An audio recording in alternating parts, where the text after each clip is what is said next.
أعوذ بالله من الشيطان الرجيم بسم الله الرحمن الرحيم وصلى الله على سيدنا ونبينا وحبيب قلوبنا أبي القاسم المصطفى محمد اللهم صل على محمد وآل محمد وعلى أهل بيته الطيبين الطاهرين ولعنة الله على أعدائهم أجمعين من الآن إلى قيام يوم الدين ولا حول ولا قوة إلا بالله العلي العظيم. السلام عليك يا أبا عبد الله وعلى الأرواح التي حلت بفنائك. عليك مني سلام الله أبدا ما بقيت وبقي الليل والنهار ولا جعله الله آخر العهد مني لزيارتكم. السلام على الحسين وعلى علي بن الحسين وعلى أولاد الحسين وعلى أصحاب الحسين. First and most of all, جميعا سلام عليكم ورحمة الله. May Allah subhanahu wa ta'ala accept all of your great deeds and a'mal, especially your commemoration and azadari for Abu Abdullah al-Hussein by reciting a loud salawat. Allahumma salli ala Muhammad wa ali Muhammad. We are passing through the first 10 days of Muharram. Let's remember all the marhumin and marhumat, all of the beloved ones who were once among us and perhaps looking down desperately to gain some of the barakats and blessings of the majalis of Abu Abdullah al-Hussein by reciting your second of salawat. Allahumma salli ala Muhammad wa ali Muhammad. And the most important of all, let us help to ease the pain from the hearts of Imam of Time by making sure we send our third salawat by the most sincere of intention and inshallah devoted hearts. Sallu ala Muhammadin wa ali Muhammad. Allahumma salli ala Muhammad wa ali Muhammad. Walhamdulillahi Rabbil Alameen. We're thankful to Allah subhanahu wa ta'ala for this blessing and bounty to be able to gather around under the beautiful banner of the Majlis of Imam al-Hussein, Sayyid al-Shahada alayhi salatu wassalam. And inshallah we'll hope and desperately pray to Allah subhanahu wa ta'ala to accept all of our a'mal and deeds and inshallah write our name among those true mourners and commemorators of Abu Abdullah al-Hussein. So we started having a discussion on what will be more of a benefit when it comes to attending a majlis with the name of Sayyid al-Shahada alayhi salatu wassalam. When it comes to its bounties and barakat, again, I haven't even got started on that part. I'm sure you already have heard so much of it, so much of different hadith about like what's the worth of crying and mourning for Imam al-Hussein? What's the worth of making intention to even start walking towards the majlis of Imam al-Hussein? Or what's the worth of, for example, making the intention to perform a ziyarat of Imam al-Hussein? These are all like, different aspects of the barakat in which when we look at the ahadith, there's not only one, two, several, 10, 20, no. We have enormous amount of ahadith in which they talk about the virtues and fazail and how much of the barakat we get. So that's one side of the coin. The other side of the coin was the fact which actually built the foundation of the discussion that we started. That, okay, we have all of these blessings, we have all of these bounties, we have all of this mercy of Allah subhanahu wa ta'ala constantly showering upon us, especially during the month of Muharram, especially in the first 10 days of Muharram. Okay, so how can I gain a little bit more of this? Not only to settle down with what's written in the ahadith in terms of calculating the rewards. Because a lot of times when we want to do a specific act, whether good or better or best, we tend to do a calculation. That's how we usually are raised up with, right? We run cons and pros. We do analysis. We do calculation. We make sure we take advantage of our time. Yes?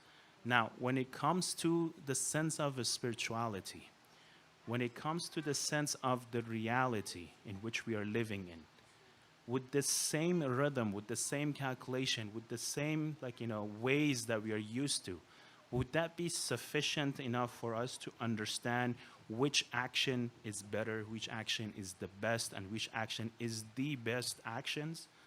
Or no, we have to take one more step before this. Calculation is part of it. And as I said, everybody's used to it. That's how we grow up.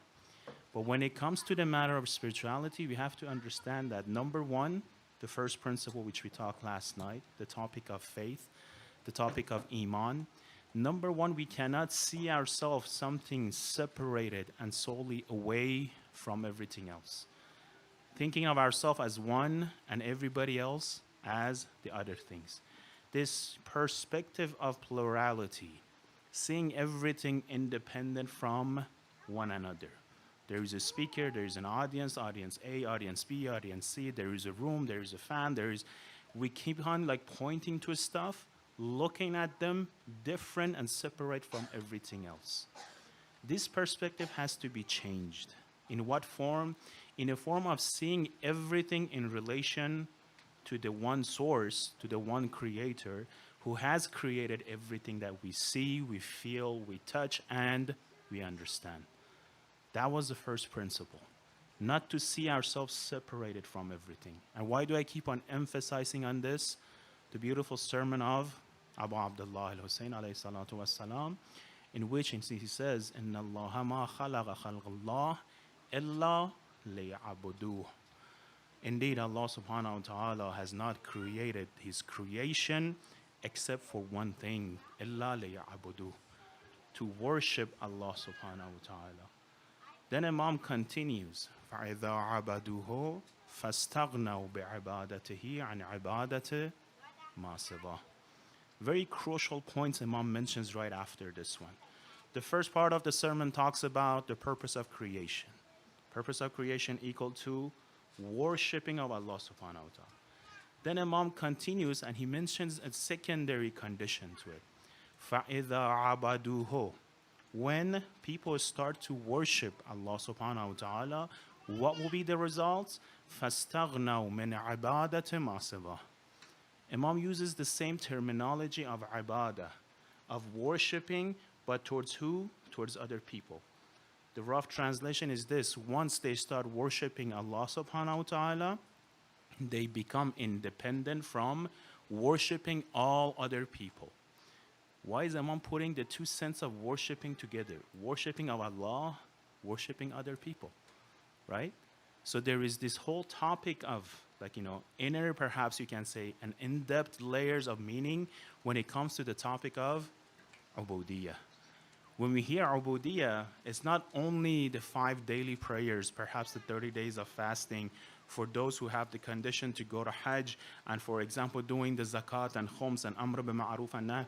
These are the deeds in which refers to the ubudiyah.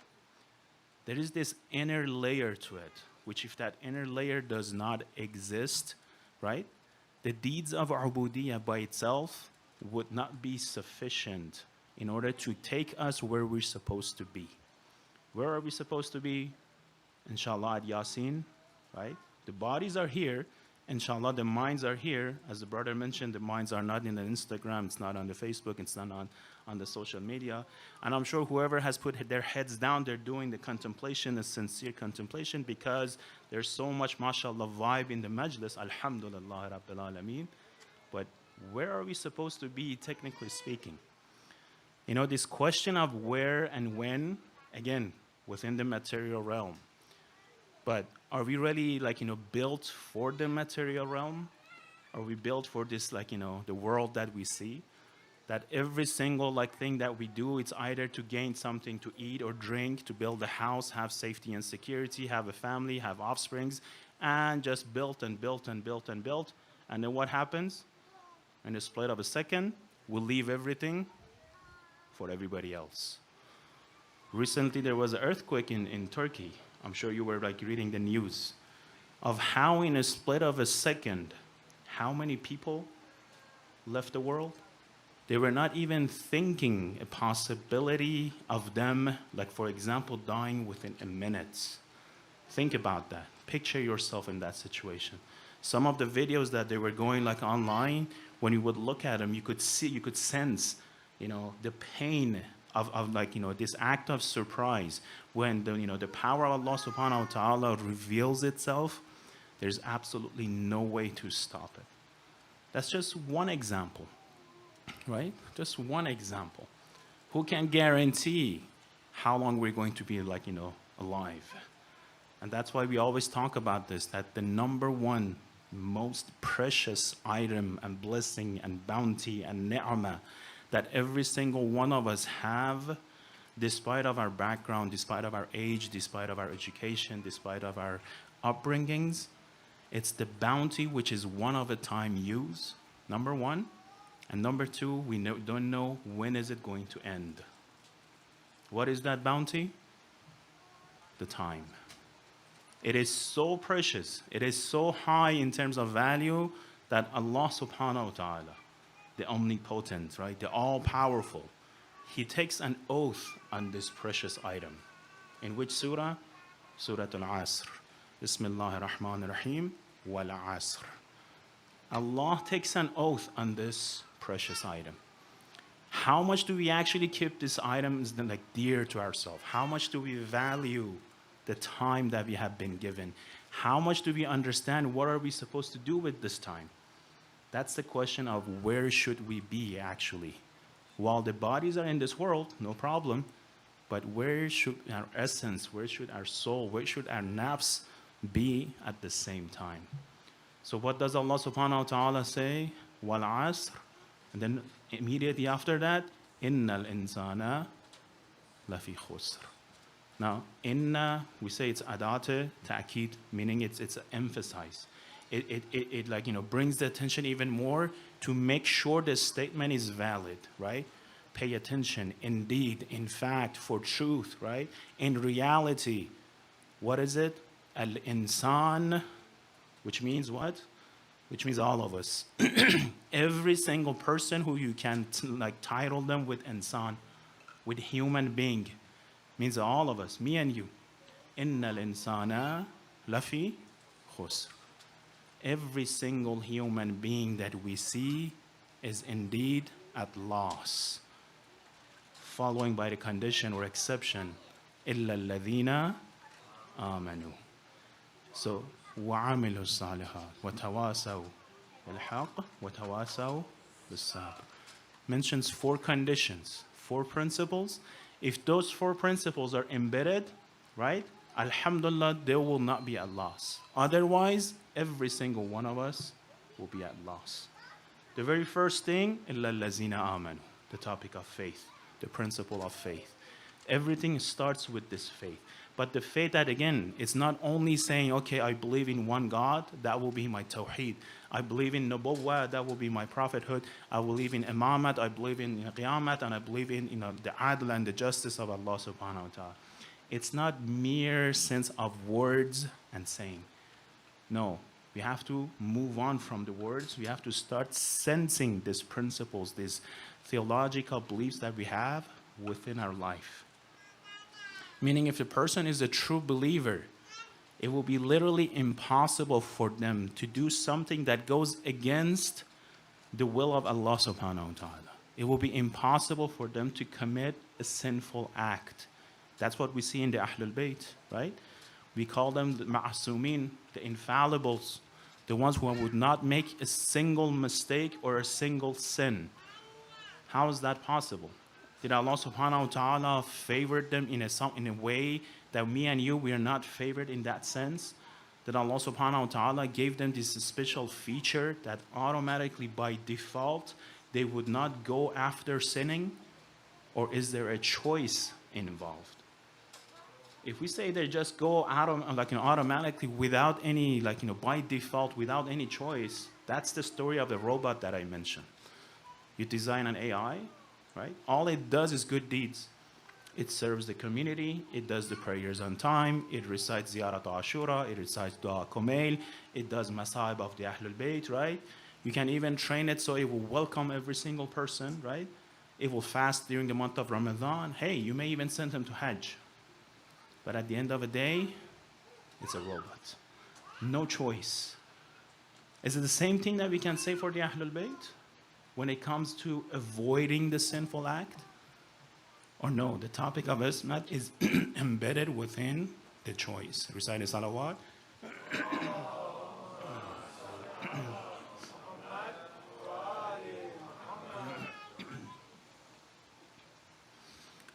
The topic of infallibility, the topic of Isma of the Ahlul Bayt is embedded within the choice. One simple example. We all have this, like, I could say the minor levels, the lower levels of Isma. How does it work? Like here, if I make it dare, I say I would dare you guys to go on a freeway and start running against the traffic. Who would be man enough to do such an act? Right? Why do we smile about it? Why do we say, oh, it's crazy, who's going to do that? Because we know what will be the danger, we know what will be the result of it. It's crisp and clear. None of us have tried it. None of us have tested it to make sure that the result is going to be what. But at the same time, the minute we hear the case, we say, oh, no, that's something I would never consider. Not only I would not never consider, it would never even cross my mind to run against the traffic in the middle of the freeway. So we have our isma towards this specific deed. Now expand, the definition of the isma. Expand the knowledge that remains behind the isma. And take it all the way to include all of the sinful acts. That becomes the true stage of isma. When the Ahlul Bayt, as they say, they see the reality of how, shameful would be the act of sins, that they by default would never even think about committing the sinful act. But the choice is there. If they want to, yes, they can. But because, mashallah, they see the reality of the actions, it doesn't even occur to their mind that they take one step towards that isma. So there's always a choice. Now, what about me and you? Can we say because, okay, we're not part of the Ahlul Bayt, we're not at that level of knowledge, we're not at the level of taqwa, therefore we are excused? No. The sense of justification, we have to put it aside. As I mentioned again and again and again, the Ahlul Bayt, when they talk to us, they talk to us in a live version. We cannot say, oh, it's a hadith that was narrated, let's say, 1400 years ago. It's a hadith that was narrated to the people who were living at that time. It's a hadith that was narrated, for example, in the city of Medina, in the city of Mecca, in the city of Kufa, in that circumstances. No. The hadith of the Ahlul Bayt is talking to us as if they're talking to us right now. So when Imam al-Hussein tells us that the only purpose of creation, that means he's literally talking to every single one of us. And the statement resembles and stays as long as we have that faith on Allah subhanahu wa ta'ala and the Ahlul Bayt. So meaning we have to strive for it. If it's the path of obedience, we can put this as a sign.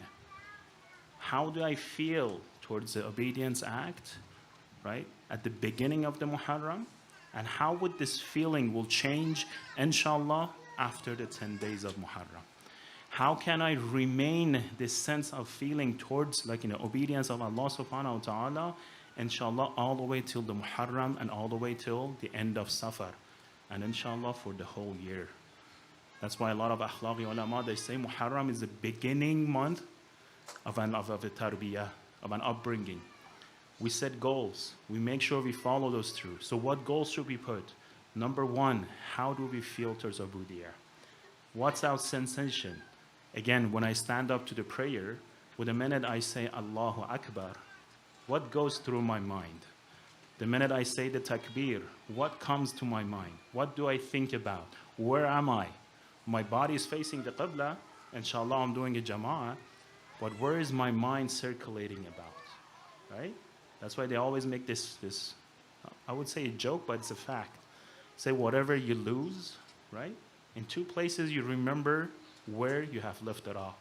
One of those two is when you say takbiratul ihram and you stand up for namaz. You lose your keys. When you say Allahu Akbar, oh, that's where I left.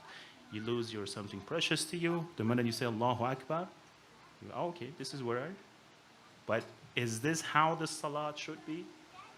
We have heard, right, the virtue of Amir al-Mu'minin, that they pull an arrow from his feet during his salah, that the very same arrow would not be able to get pulled due to the amount of pain when Imam was not offering the salah.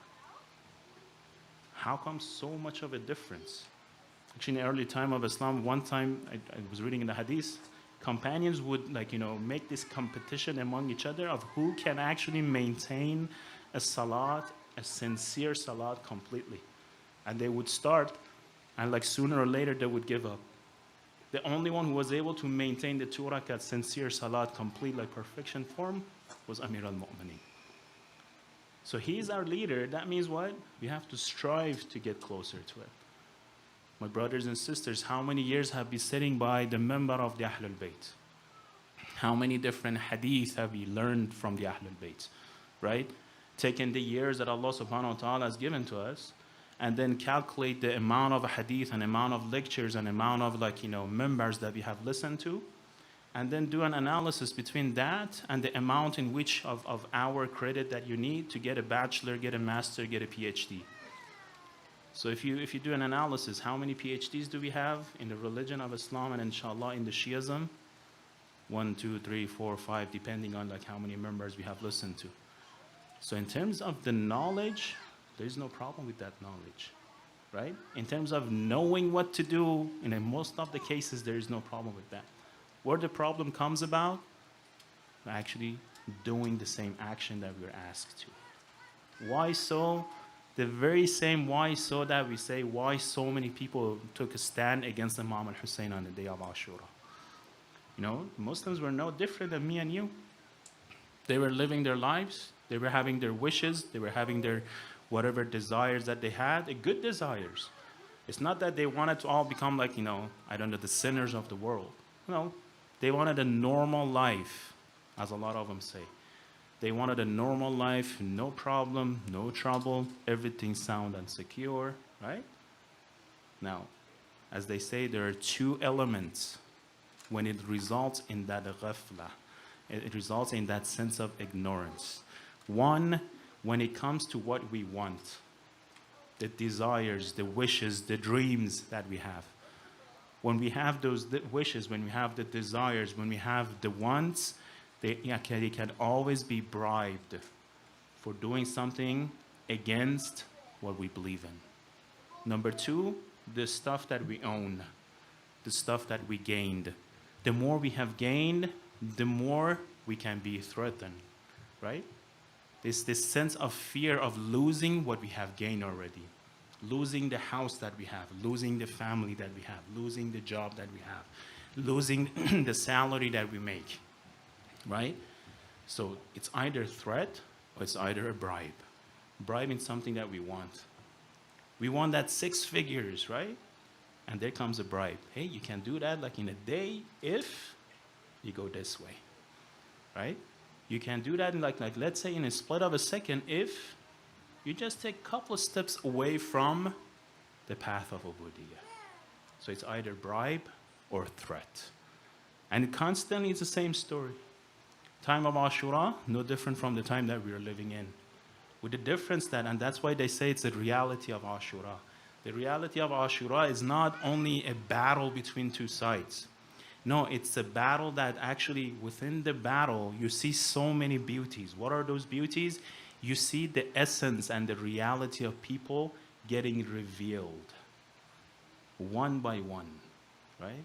If you notice how long did the Battle of Ashura took place and how much ups and downs the caravan of Imam al-Hussein went through, and how many different cases and different incidents Imam al-Hussein keeps on putting a test on his companions and everybody else around him. Why is Imam al-Hussein doing that? If the purpose of Ashura was to make an uprising, very simple, Imam al-Hussein could have gone about it in so many different ways when it comes to the strategies of war, right? And a lot of times Imam al-Hussein was actually given the recommendation. When, for example, the first time that the 2 armies meet, the army of Hur approaches the army of Imam al-Hussein. Everybody knows the story, right? Imam al-Hussein is already there. He's the first army, so he has the ground. His army is well fed. His army is well quenched with water. They have rested. They're ready. Now the army of Hur is approaching from far distance. Yes? They've been running for all day, so that means they're tired. They haven't had a chance to actually fed and quench the thirst of their horses and animals, meaning it's the best time to attack them while they're tired. And that's what some of the companions tell Imam al-Hussein. They tell him, if you allow us, we can easily take out the entire army of Khur. Right now we have, the advantage over them. What does Imam al-Hussein respond? He doesn't say, no, let them rest. He doesn't say, no, let them calm down and settle. Let's say talk. He says, go ahead and take whatever water that you have with you and go ahead and offer to those soldiers, and not only to those soldiers, but even to the animals that they're riding on. And he himself, Abu Abdullah al-Hussein, he takes a mashk, he takes a water bag, and he goes and he quenches the thirst of a couple of them. See? The purpose is not fighting. The purpose is not who's going to become a winner or a champion of a battle. No, battle is just a means. Imam is taking advantage of that situation. Why? Because the function of the Imam is guidance. And this function goes for everybody. Imam does whatever he can within his capabilities, right? To make sure to provide that guidance, whether we are a believer or not, for every single person. That's why we refer to him as Imam al-Insa wal-Jannah, or we refer to him as Imam al-Rahmah, right? The leader of mercy. In reality, they say Imam is the manifestation of the word Rahman and Rahim of Allah subhanahu wa ta'ala. Constantly providing that mercy of Allah subhanahu wa ta'ala at any means possible. Why? Surah At-Tin. وَالتِّينِ وَالزَّيْتُونِ وَطُورِ سِينِينَ وَهَذَا الْبَلَدِ الْأَمِينَ لَقَدْ خَلَقْنَا الْإِنسَانَ فِي أَحْسَنِ تَقْوِيمٍ. That's why.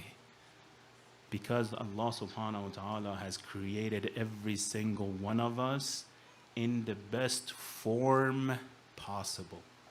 Best form possible. If you are created in the best form possible, if you settle for anything less than the best, what happens? We lose. Right? إِنَّ الْإِنسَانَ لَفِي خُسْرٍ. This is the meaning. If we settle for anything less than the best, we lose. And that's what we have in the hadith by Imam al-Sadiq alayhi salatu wassalam, in which he says, ضَاعَ مَنْ كَانَ لَهُ مَقْصَدٌ غَيْرُ اللَّهِ. ضَاعَ مَنْ كَانَ لَهُ مَقْصَدٌ غَيْرُ اللَّهِ. Whoever has a maqsad, whoever has a destination, whoever has an objective, a goal, a purpose, other than Allah subhanahu wa ta'ala, ضَاعَ, right? Meaning like they have actually lost, they're the losers. We always have to aim for that best. That's principle number 2. Once we have the faith in Allah subhanahu wa ta'ala, we have to understand that the faith in Allah subhanahu wa ta'ala, it's the beginning of a journey. Ya ayyuhalladhina amanu, aminu. Right? It's talking to me and you. Ya ayyuhalladhina amanu. We claim to be believers. Yes? We wear the shirts of the Ahlul Bayt, we wear the shirts of Imam al-Hussein, we wear the shirts of of the Muslimin and Muslimat. We wear the attire in which represents the Sunnah of the Ahlul Bayt and the Sunnah of Nabi Rasulullah. So Allah is telling us, Ya ayyuhalladhina amanu, aminu. Oh, those who claim to be believers, become believers. Work on the faith. How can I work on the faith? By reading books? That's part of it. If it's only reading books, so many figures on the side of Umar Asad, on the side of Ubaidullah Ziyad, who were actually experts in religion. Not only them, but in the city of Mecca and city of Medina. They're what we refer to as the faqih, as the fuqaha, as the jurist of that time. And what was their verdict? What was their statement about Imam al-Hussein? What was the religious justification for all of those 30,000 plus people to actually take a stand against Abu Abdullah al-Hussein? They were not just doing it out of the blue. No, they had a religious justification. They had a fatwa for it. What was the fatwa? Where does the fatwa come from? From someone who's a learned person, yes? Someone who has read so many books, someone who is familiar with the Quran, someone who's familiar with the ahadith. And what was the verdict? Imam al-Hussein is a Khariji, is the one who has taken stance against the Khalifa of his time. This is one school of thought when it comes to to Islam, in which they talk about that whoever takes the position of Khilafah Doesn't matter if that person is just or unjust. Like, we have to obey whatever they say. This is one school of thought, a very common one. So according to this, they make this justification. They give this fatwa that because Imam al-Hussein has risen against the Khalif of his time, being Yazid, that mal'oon, he becomes the Khariji. Now the ground becomes open. Now they have a religious background, religious excuse to use it against the son of Nabi Rasulullah. So it's not only reading the books. Is it just constantly spending time on, for example, praying and doing good deeds? Is it only amal salih? Again, that's not the case. Why? Look at the side of Umar Assad. You have Hafiz al-Quran, the one who has memorized the entire Quran. You have professional reciters of the Quran. You have the ones who have the faces of mujahideen, of the muttaqeen, of the pious people. Meaning they're constantly, offering worshipping acts. So it's not about the deeds by itself. Not knowledge by itself, not deeds by itself. Then what it is? What is it that we can see out of all of those people? Only about 72 people were able to actually successfully hold on to Imam al-Hussein. Let's not take this easily. Right now we're analyzing an event which took 1400 years ago. After 1400 years worth of research and constant lectures on the very same event. And still we claim we were not able to understand all aspects of the tragedy of Ashura. That's not me speaking, that's when you look at the books, you understand. The number of volume of books that have been published and written about the tragedy of Ashura, make a comparison between all other events in Islamic history. It's one of a kind. Constantly grows. Every year a new book, not new book, but new books, sets of books, yes? So we're constantly running this analysis on something that has passed 1400 years ago. So it comes to us, when it comes to ourselves, like, oh, that's easy. If I was there at that time, I would have made sure I would stay with Imam al-Hussein no matter what. Yes? It's a simple claim. No, remember, what happens when the claim gets tested with either bribe or threat?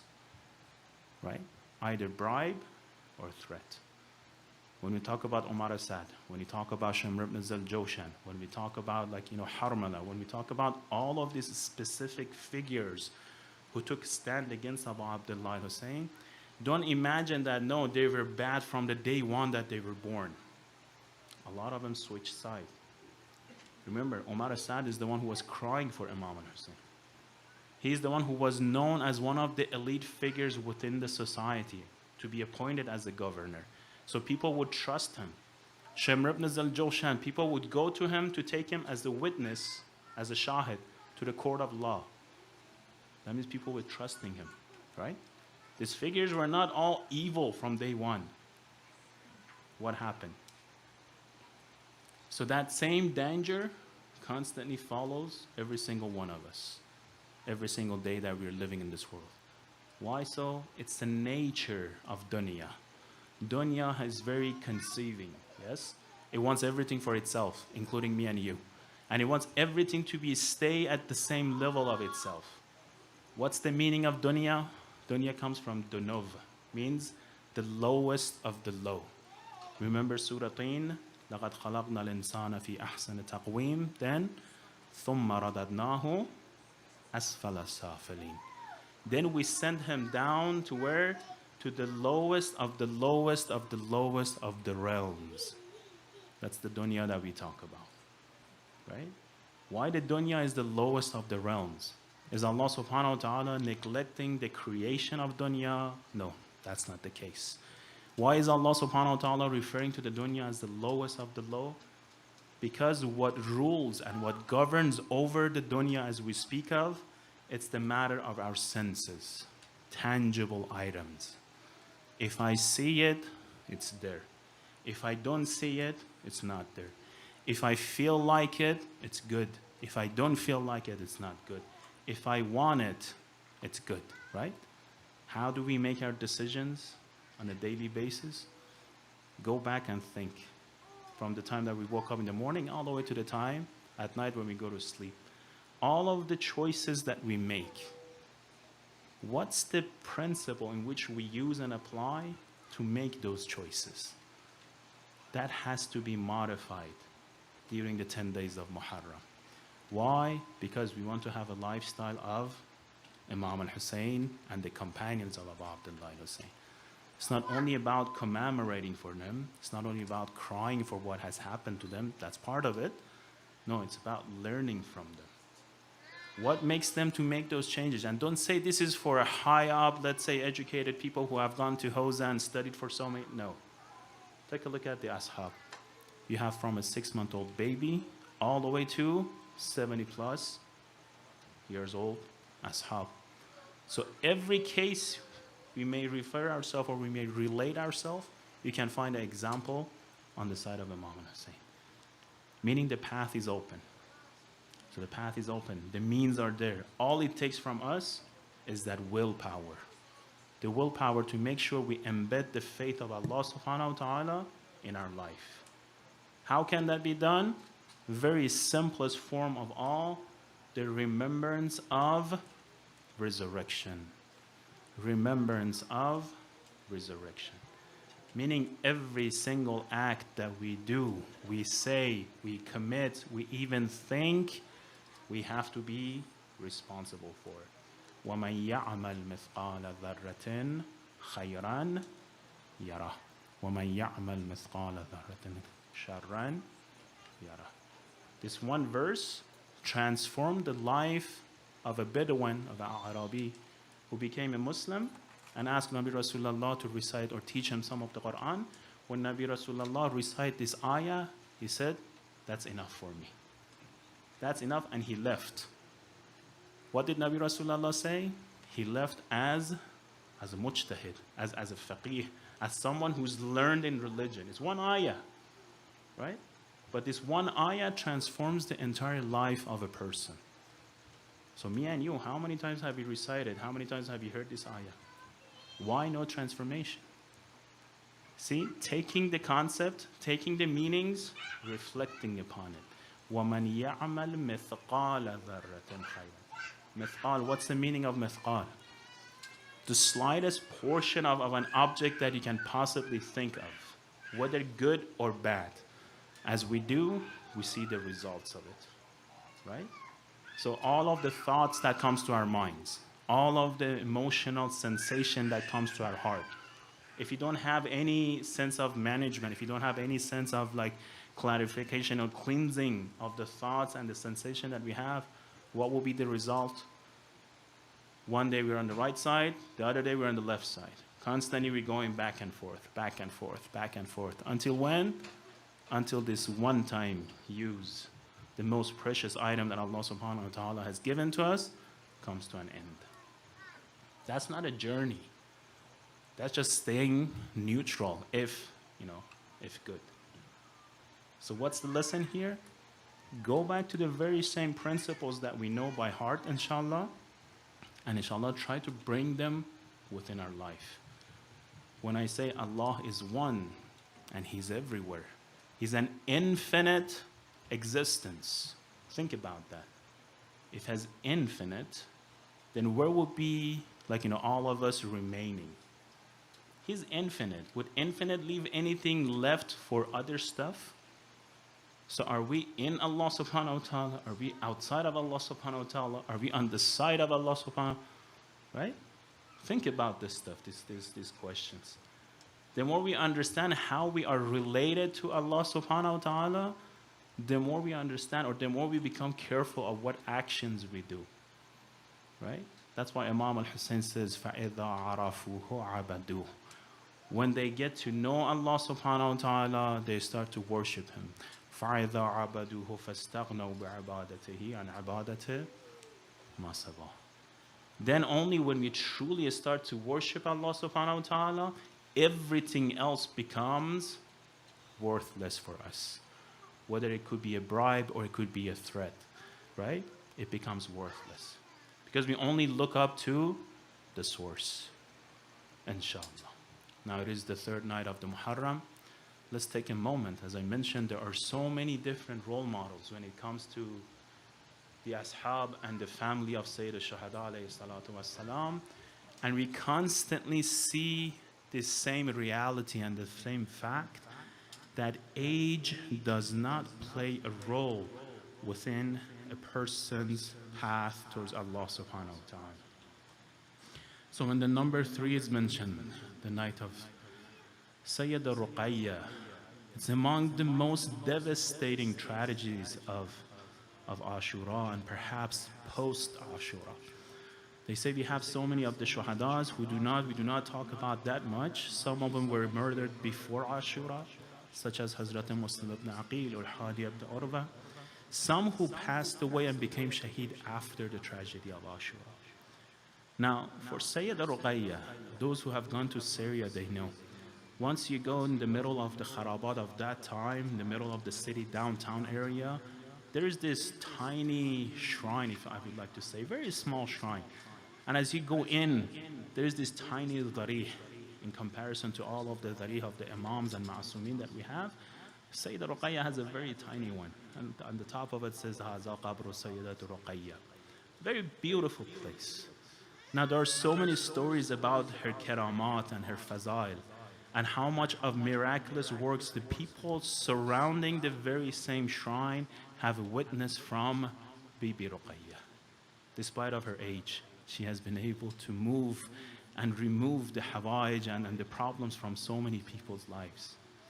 One of the stories narrated by one of the ones, the servants of the shrine, he said, in the expansion of the shrine, we were trying to buy out the houses neighboring the shrine in order to expand the courtyard. We were able to, alhamdulillah, purchase all of the houses except for one. This one house, the owner was not a Muslim. So no matter how much money we tried to offer for his house, he would not sell. He didn't believe in this stuff, and he didn't know what we were doing. He says couple of days, couple of weeks, couple of months passed away. Then all of a sudden, he himself came to our office and voluntarily offered his house for free. We all became shocked. We were asking him, constantly we were asking to buy your house as double of the price, triple of the price, quadruple of the price. Give you a blank check, but you were not accepting the offer. Now you're offering your entire house for free? What happened? The servant says the guy broke down to tears. He said, I didn't know about what's happening here. All I knew it was people would come here, they stay a couple of hours, and they go back out. Because I come from a different faith. He said, me and my wife, we were trying to have a baby for such a long time, and for whatever reason, we were not able to conceive a baby. So from one doctor to another doctor, to a third doctor, to a fourth doctor, to a fifth doctor, finally, Allah subhanahu wa ta'ala grant us the blessing of bearing a child. So as my wife was pregnant with my child, and towards the last months of pregnancy, she came out with this severe sickness that we had to take her to a hospital. In the hospital, doctors told me this very sad news. They told me you have to make a choice, either to save the life of your wife or to have a child. Both of them is not going to happen. You have to pick one. So I didn't know what to do. For so many years, I've been waiting to have a child, and for many more years, I had this love for my wife. How to pick between the two? I became muzdar. I became hopeless. I didn't know where else to go. It just crossed my mind that, hey, where I live, next to where I live, there's this place that I've seen people go there groups by groups. They do this form of commemoration. They do these forms of crying and praying, and they come out.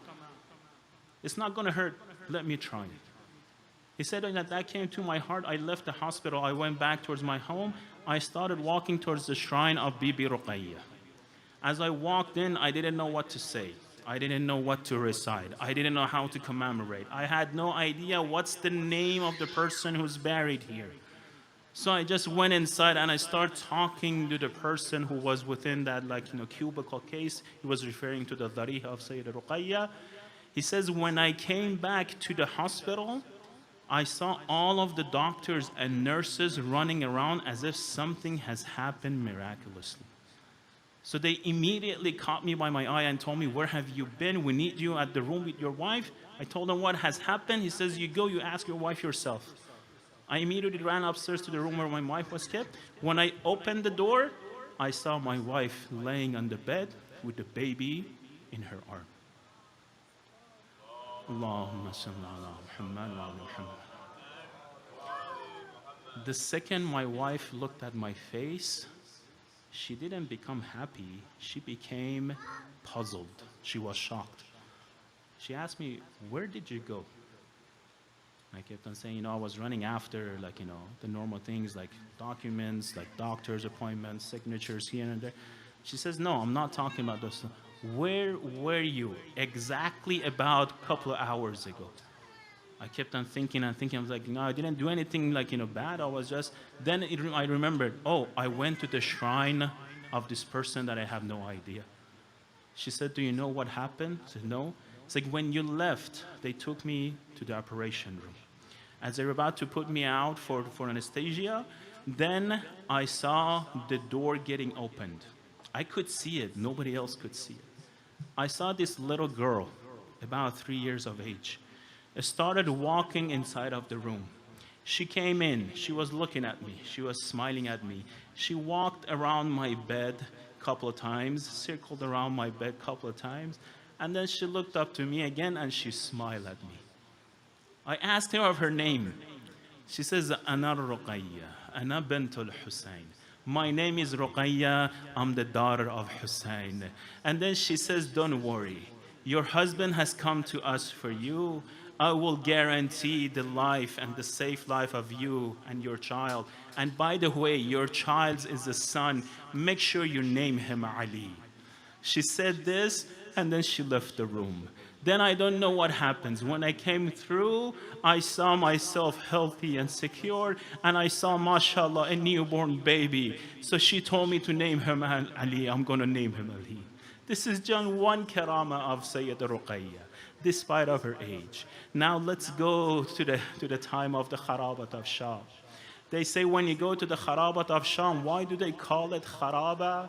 Because technically it was a rundown house from the time of Muawiyah, where they were trying to expand their Dar al-Imara, and as they were buying or taking over the ownership of the houses, one house which was owned by an old woman rejects the idea of letting her house being part of the Dar al-Imara.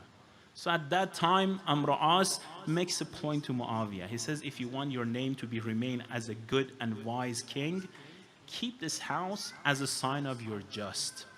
So Muawiyah does not ruin the house. Time goes by, the old lady passes away. The house gets a rundown. The very first thing happens to a house is what? When it becomes a rundown, the roof collapses. So there is no roof. What is remaining? Only a pieces and bricks of the wall that is shaky. That's why Imam al-Sajjad says a place where it could not protect us from the heat of the day, nor from the cold and the breeze at the night. This was the hotel for the Ahl al-Bayt and for the children of Imam al-Hussein. So we have it that Sayyida Zainab used to say, do not, nobody would go towards the walls because they were afraid that they would collapse on them on any second. They would huddle in the middle of the kharabat. So it's all dust and soil, nothing else. Sayyida Zainab would make a pillow out of dust and soil. And the children of Abu Abdullah al-Hussein would lay their head on these pillows made out of sand and out of soil and debris of a building. Imagine that. But at the middle of the night, all of a sudden, a shout of a 3-year-old. Imagine that. From the day of Ashura all the way to the month of Safar. The whole journey from the land of Karbala to Kufa, and from Kufa to Sham, and the parades in Sham, every single manzil, every single stop, what did Sayyida Ruqayya had to go through? Because there's something unique about the age of 3. They say on the age of 3, the child becomes very dependent on what she or he loves the most, especially the parents. And you can learn the matter of sincerity from the age of 3. Because when they ask for something, they ask it with 100% of their heart and intention. They don't play games. They want it truly. When they see something, when they want something, a 3-year-old, When we have a loved one being passed away, how much do we mourn? How much do we cry? Until the time that they're buried away, the pain becomes a little bit eased, then we just remember the memory.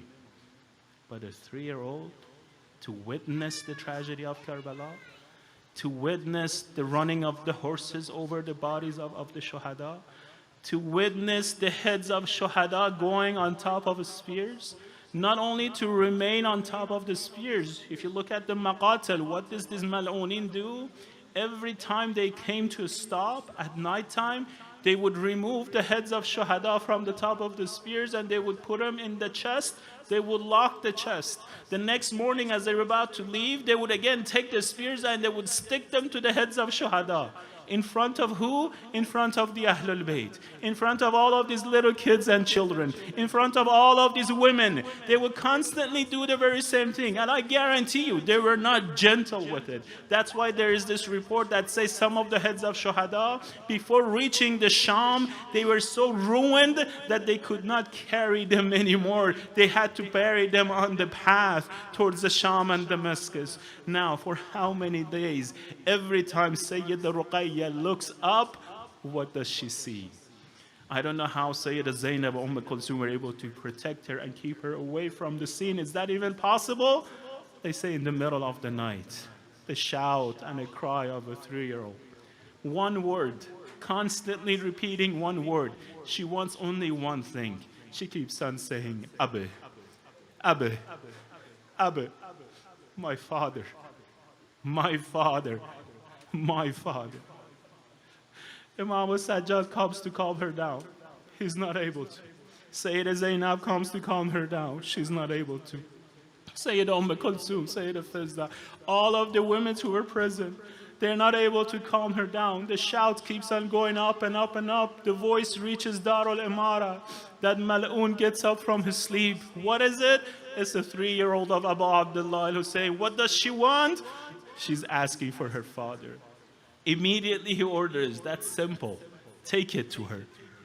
In some of the reports it has, when the soldiers are about to bring the head of Abu Abdullah al-Hussein in the tray that is covered with a piece of cloth, Imam al-Sajjad, as he's holding and pitting down on the head of Sayyida Ruqayya, keeps on pointing to them and like giving them the sign, do not bring it here, I will take care of it. Just give us a couple of more minutes, I will make sure she will calm down. But those mal'unins come even faster towards the kharabat of Shah. They bring the tray towards the Sayyida Ruqayya, a 3-year-old. The very first thing she does when she sees the tray, she doesn't say what it is. She actually says this. She says, I did not ask for any ta'am. I did not ask for any food. Imagine what has happened to the head of Abu Abdullah al-Hussein, that the scent of the head of Imam al-Hussein, it tastes like a food when she sees it from far distance. The soldier pushes the tray towards Sayyida Ruqayya. Sayyida Ruqayya with the tiny hand holds onto the tray, places it on the ground, gently moves closer, removes the cloth from the tray. What does she see? A beautiful face shining like the moon of Abu Abdullah al-Hussein. The very first thing she does, she reaches in, she picks up the head of Abu Abdullah al-Hussein with both hands. She embraces the head of Imam al-Hussein. She starts pitting down the hair of Abu Abdullah al-Hussein. As she's crying and her tears are dropping down on the face of Imam al-Hussein, she starts to vent with Abu Abdullah. Finally, a 3-year-old is come back with the father. Oh father, what has happened to you? Oh father, who has done this to your lips? Oh Father, who has done this to your teeth? Oh Father, who has covered your entire beard in blood? Oh Father, where is your Ammama? Oh Father, who has broken your forehead? Oh Father, oh Father, oh Father, oh Father. The very next thing they see, the Sayyida Ruqayya on one side, the head of Abu Abdullah al-Hussein on the other side. All of the women, they get up. Sayyida Zainab runs towards the head of Abu Abdullah al-Hussein. She picks up the head, she looks to the side, she sees Sayyida Ruqayya laying on the ground, and there is no more soul in the body of Sayyida Ruqayya. The very first thing she shouts out, Wa Ummah! وفاطمة الزهراء وسيدة نساء العالمين. Some of the scholars, they say perhaps she saw for the first time the side of the face of Sayyida Ruqayya, which was bruised to so many of beatings from the city of Kufa all the way to Damascus, resembling and reminding Sayyida Zainab of Lady Fatima Zahra. وسيعلم الذين ظلموا أي منقلب ينقلبون إنا لله وإنا إليه راجعون. السلام عليك يا أبا عبد الله وعلى الأرواح التي حلت بفنائك. عليك مني سلام الله أبدا ما بقيت وبقي الليل والنهار، ولا جعله الله آخر العهد مني لزيارتكم. السلام على الحسين وعلى علي بن الحسين وعلى أولاد الحسين وعلى أصحاب الحسين. One more time. السلام على الحسين وعلى علي بن وعلى أولاد الحسين وعلى أصحاب الحسين. Oh Allah will ask you on the right of Abu Abdullah al-Hussein, on the right of Sayyida Ruqayya and all of the Shuhada of Karbala. Oh Allah will ask you humbly to hasten the appearance of Imam of Time. Oh Allah will ask you to give us the tawfiq and blessing to be part of his true companions. Oh Allah will ask you for forgiveness upon all of our sins and to have mercy upon all our past ones, marhumin and marhumat. Oh Allah will ask you to provide cure and shifa for all of those who have come down with sicknesses and diseases. Oh Allah will ask you to answer the hawaij of mu'mineen and mu'minat around the globe. Oh Allah, oh Allah, oh Allah will ask you to constantly provide us with the love of the Ahlul Bayt in this dunya and their shafa of the Ahlul Bayt in this world and the next. Oh Allah will ask you to grant all of us the tawfiq of the ziyarat of the Ahlul Bayt in this world. Oh Allah, oh Allah, oh Allah will ask you not to take us from this world unless if you have become completely satisfied with all of our actions. رحم الله من قرأ الفاتحة مع الصلوات. اللهم صل على